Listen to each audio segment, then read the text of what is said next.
You're watching Mirror 7 News. Stay informed, stay ahead for more news.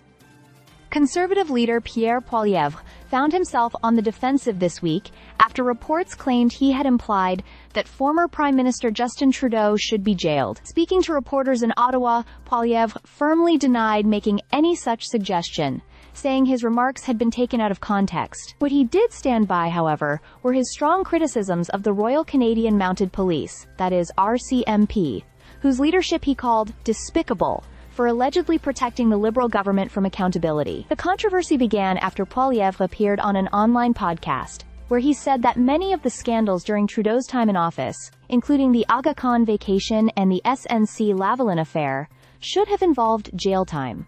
He argued that if the RCMP had done its job properly, certain individuals might have faced criminal charges. His comments were widely interpreted as being directed at Trudeau himself, sparking a political storm that now threatens to unsettle his own party. Inside the Conservative camp, there have been murmurs of discontent. A few MPs reportedly raised concerns about Poilievre's tone and leadership approach, while others publicly expressed their continued loyalty. Speaking to journalists, Poilievre dismissed suggestions that any members might leave his caucus, saying he was confident his team remained united.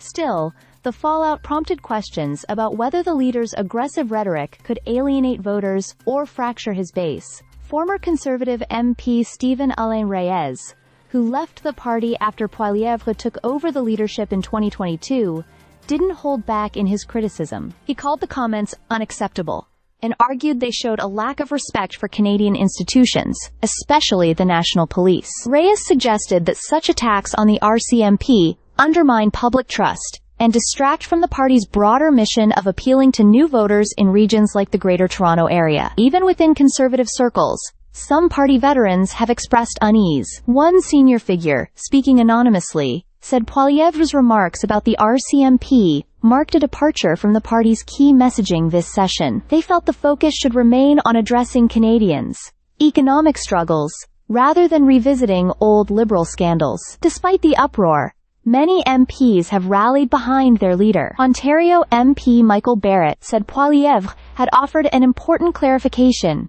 emphasizing that he supports the rank-and-file members of the RCMP, and that his criticism was directed at leadership decisions, not the entire force. Former party leader Andrew Scheer also tried to steer the conversation back to policy, noting that Canadians are more concerned about inflation and jobs than political infighting. For his part, Poilievre repeated that he never said Trudeau should be jailed. "What I said," he clarified, "was that nobody is above the law, and there will be zero tolerance for corruption under my leadership." Still, as tensions simmer both inside and outside his party, the pressure on Poilievre to clarify his message and steady his team will likely continue to build in the days ahead. Stay subscribed for more videos.